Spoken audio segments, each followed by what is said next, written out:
Okay. Hi, James. How are you? I'm doing fantastic. How are you doing? Doing great. Thank you. Thank you for coming on the show. I appreciate it. I see your new book there, Kingdom of Bones. And on your bio, it says that this is the 16th book in the series. It is indeed. That seems weird to me. It just I can't quite believe it's number 16, but it is. It's number 16. How do you determine how many books are going to be in the series? Do you just wait till you run out of ideas? Or is there a set number?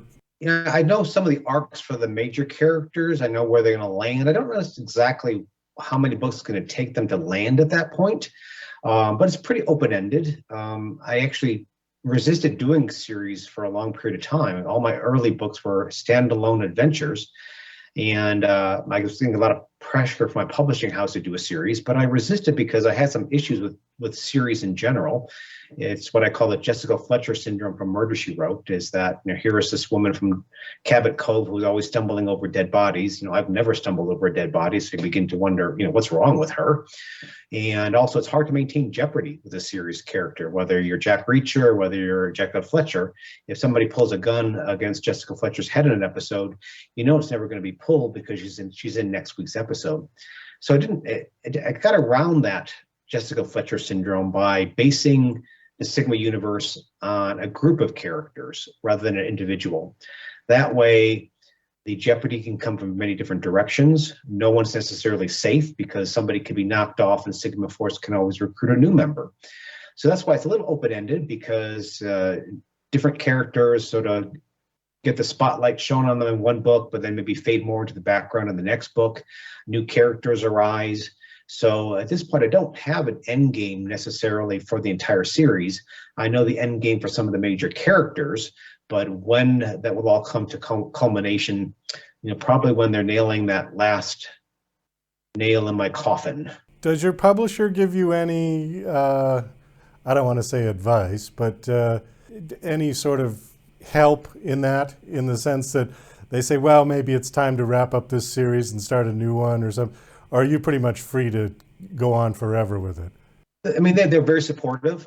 They've never suggested that it's time for Sigma Force to meet its end. They seem very happy with both the sales and with the fact that the book seems to be rising in the series seems to be rising in popularity, which is a good thing. But again, I do lean on my editor's judgment a lot. Lissa, my editor for this book right here, was the editor who pulled me out of a slush pile 27 years ago with my first novel. That novel was rejected by 49 different agents, but Lissa saw something in there that she thought was worth salvaging. And so it's rare in the publishing world to have the same editor for 27 years. So I trust her. If she has some input, I don't dismiss her. I value her opinion. And so she is very good at bouncing ideas off of, or other projects I might have in mind. She's good for sort of being a sounding board on whether that's a good thing to do or not. I wanted to ask you a little bit about your start. I see on your bio it says that you were a veterinarian before you started writing. Were you writing at that time, or how did you make that switch? I always wanted to be a veterinarian. I got that assignment you get in third grade or at some point in your elementary years. You go home, write an essay, tell us what you want to be when you grow up. And that was in third grade. I knew I wanted to be a veterinarian, so that was my career track to be that. But I also had 3 brothers and 3 sisters, and I love to spin stories. I love the more outlandish, the better. If tears were involved, even better. I always like to see what I can get them to believe. So there's a part of me that's a little more, this side of my brain, a little more twisted, a little weirder. And this side that loves medicine, loves animals, loves science.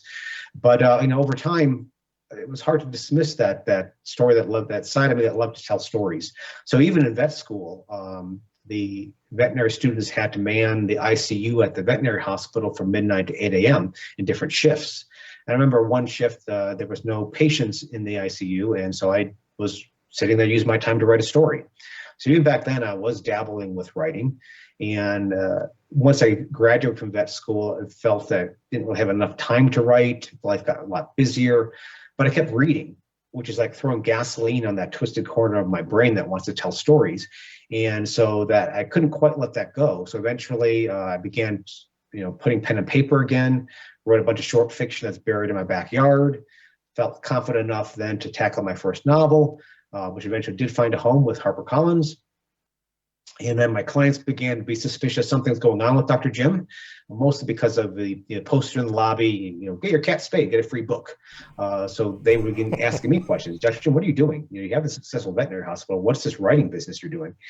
And I tried to explain, I said, for 15, 20 years, veterinary medicine was my paycheck and writing was a hobby. And, maybe down the line, it'd be really cool to flip that around and have veterinary medicine be my hobby and writing be my paycheck. And I'm pretty much there today. I always resent when people say former veterinarian because I still practice, I still license. I work with a group that traps feral cats, wild cats. They bring them to the shelter. I spend one Sunday a month spaying and neutering them. So keep my foot in that pool a little bit. I don't think I'll ever give it totally up. Even in my writing, there's a lot of animals that appear in the book. In this book, there's a bunch of twisted animals that occur in the jungle.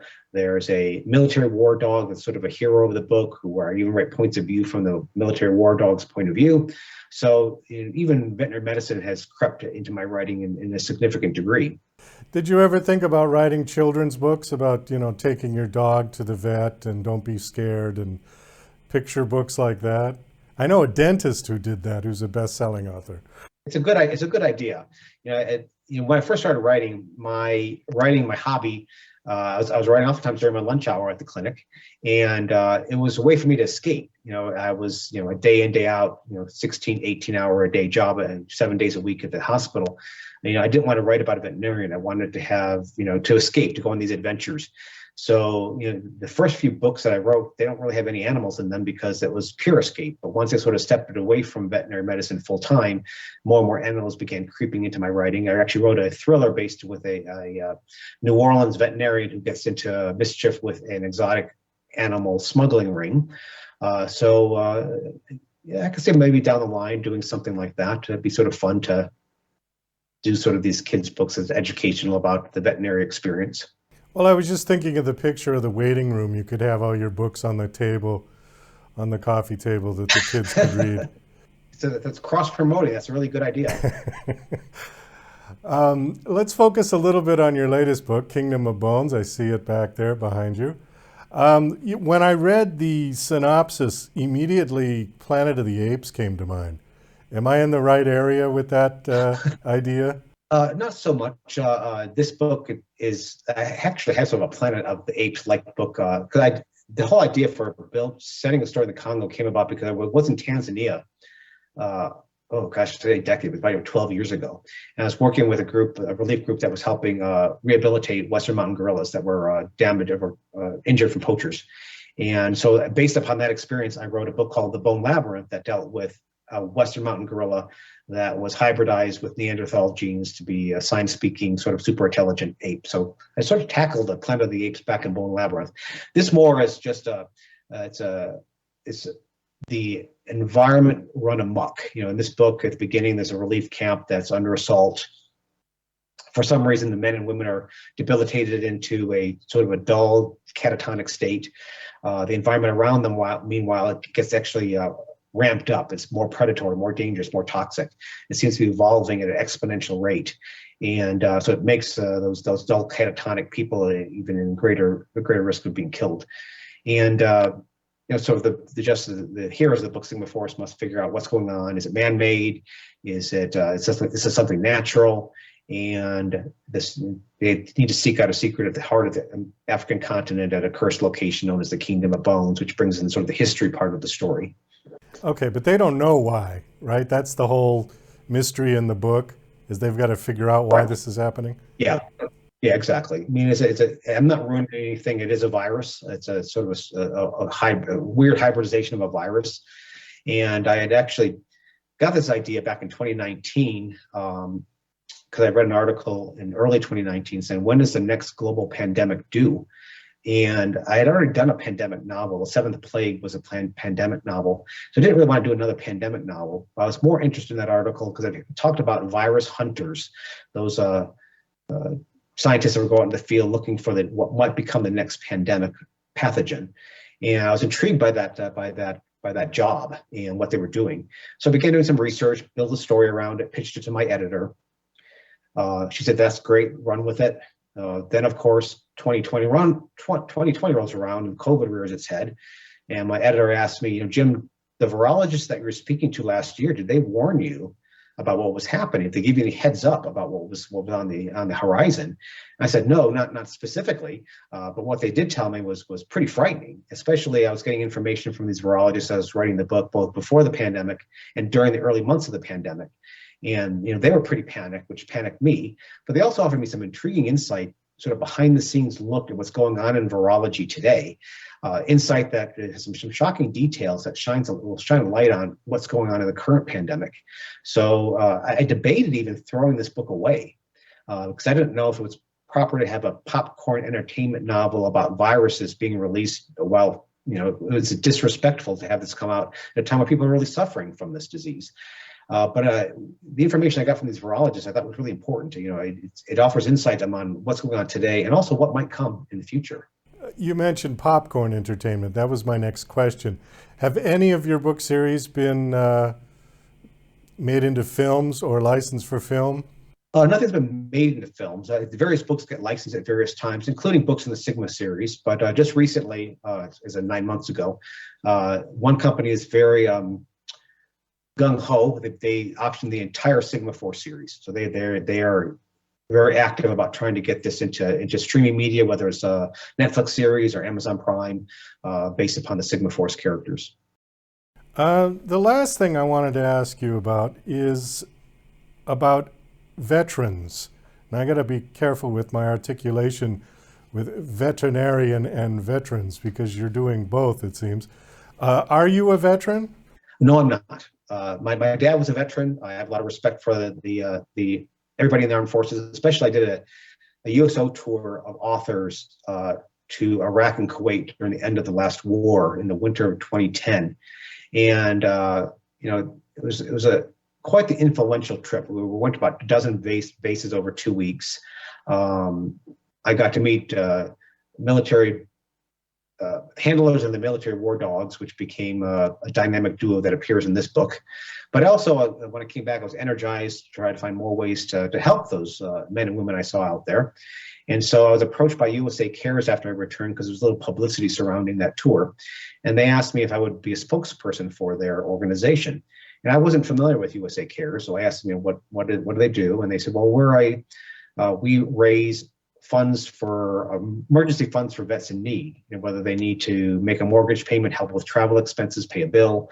It's just money in their pockets, not a loan, just to get them through. And they're very efficient with what they do. For every dollar they raise, 98 cents ends up in the pocket of a veteran. So there's very little overhead. They don't advertise like some other organizations do. They look just for spokespeople that will talk about the organization to raise funds. So it's a great organization, but I'm now also an advisory board member for US for Warriors. It's a grassroots effort out of San Diego that's now spreading nationwide.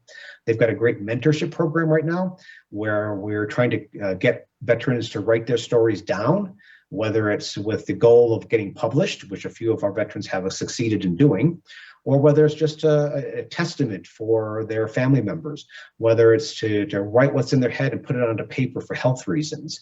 So it's a great organization. It's a great group. It's a great, I'm just honored to be a part of that organization.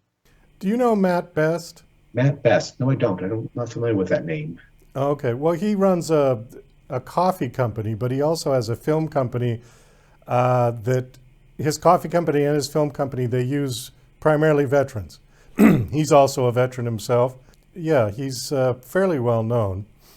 But no, I had him on the show a few years ago. So when you were talking about that, you reminded me of him. One of the authors, one of the veterans who's getting published through the mentorship program, actually has a Hollywood option for his book too.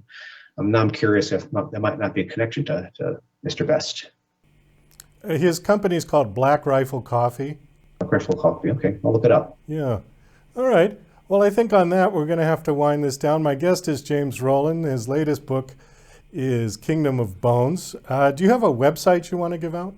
I do. It's jamesrollins.com. It's sort of the encyclopedia of James Rollins. It's, if you want to know about all the books, if you want to know about the upcoming book tour, there's a section if you want to be a writer that sort of gives how-to tips that I learned sort of off the seat of my pants rather than reinventing the wheel. You can read what I learned. There's links to the veteran organizations I just talked about. For the day in, day out of James Rollins, I'm on social media probably too much, whether it's Instagram, Facebook, or Twitter. Probably spend too much time on social media, probably get another book done every year if I wasn't on social media. Well, thanks so much for coming on. It was nice meeting you. Nice talking.